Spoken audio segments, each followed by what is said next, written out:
Salut à tous, bienvenue dans Sortie de Veille, le podcast quotidien de Mac Génération. Les puces M3 sont attendues au tournant. Les ventes de Mac sont dans les choux depuis le début de l'année et Apple a bien besoin du coup de booster de ces nouvelles puces pour relancer la machine. Il faudra quand même se montrer patient.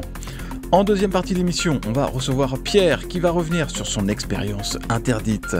Au mépris du danger, il a en effet installé l'application de Microsoft qui permet d'utiliser les e-messages de l'iPhone sur Windows. Bon, en fait, c'est pas formidable, il vous dira tout après le Flash Info. Nous sommes le mardi 16 mai, voici les actus qu'il ne fallait pas manquer ce matin. Les premiers Mac équipés d'une puce M3 devraient sortir d'ici la fin de l'année ou au début de l'année prochaine, a annoncé Mark Gurman ce week-end. Les puces M2 n'ont pas dit leur dernier mot, vu qu'un MacBook Air de 15 pouces pourrait débouler à la WWDC, et puis il reste encore la question du Mac Pro, toujours attendu cette année.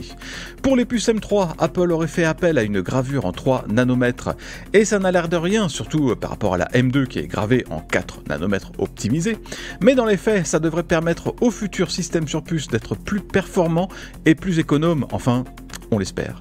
Le Node N3 développé par TSMC donnera un coup de turbo dans ces deux domaines. On s'attend à 15% de rapidité en plus et jusqu'à 30% d'économie d'énergie. Et pour l'année prochaine, Apple devrait faire appel à un procédé encore plus efficace, le Node N3E, avec des gains de performance encore plus importants. C'est tellement prometteur qu'Apple aurait réservé 90% des capacités de production de TSMC pour ses puces en 3 nanomètres. C'est aussi un moyen pour le constructeur de laisser la concurrence à l'écart le temps que TSMC et les autres fondeurs musclent leur capacité de fabrication. C'est un changement discret mais significatif qui s'est déroulé la semaine dernière durant Google I.O. Le moteur de recherche a parlé en long, en large et en travers de l'intelligence artificielle, de ces nouveaux appareils comme le Pixel Fold ou la Pixel Tablet, mais finalement assez peu d'Android 14. En fait, il n'en a quasiment pas été question alors que cette mise à jour est attendue dans le courant de l'été. Mais qu'est-ce qui se passe? Est-ce que Google aurait lâché Android 14? Je vous rassure, bien sûr que non. Mais c'est vrai que les innovations et les nouveautés sont de moins en moins fournies avec les mises à jour du système d'exploitation. Elles sont en fait livrées directement dans les applications ou via Google Play Service qui est distribué plus largement. Tout ça pour dire qu'il ne faudra pas s'attendre à de grosses nouveautés dans Android 14.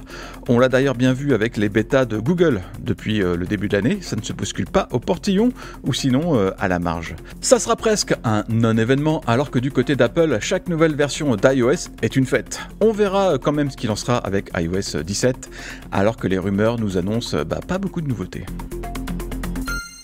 On va rester avec Google qui a modifié sa manière de communiquer sur l'intelligence artificielle. Jusqu'à présent, Google publiait ses découvertes dans le domaine, dans des articles scientifiques. C'est quelque chose de très habituel dans le secteur, Apple fait d'ailleurs de même.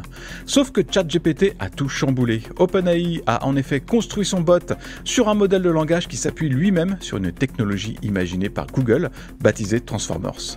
Transformers a été présenté publiquement en 2017. Il s'agit d'un système permettant d'agréger le sens des mots et tous les grands modèles de langage ont repris l'idée à leur compte. Sauf qu'évidemment, ce n'est pas Google qui en a profité le premier.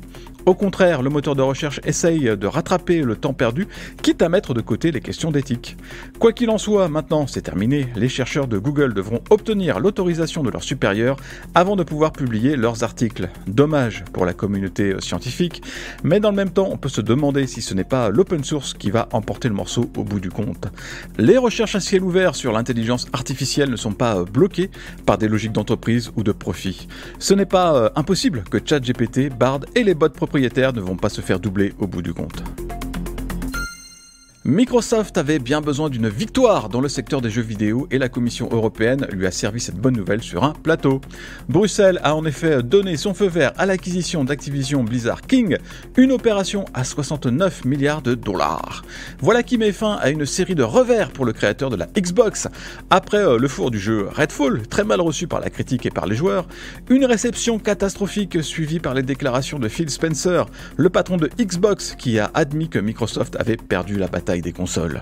Surtout, Microsoft avait reçu un gros coup sur la tête avec le no britannique à l'achat d'Activision.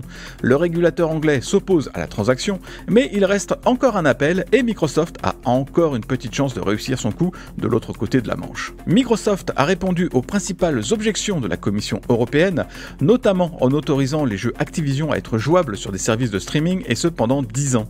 Microsoft a donc remporté une manche, mais la partie est loin d'être terminée. Il faut maintenant arracher le feu vert anglais et surtout la validation des autorités américaines de la concurrence et ça, c'est pas gagné non plus.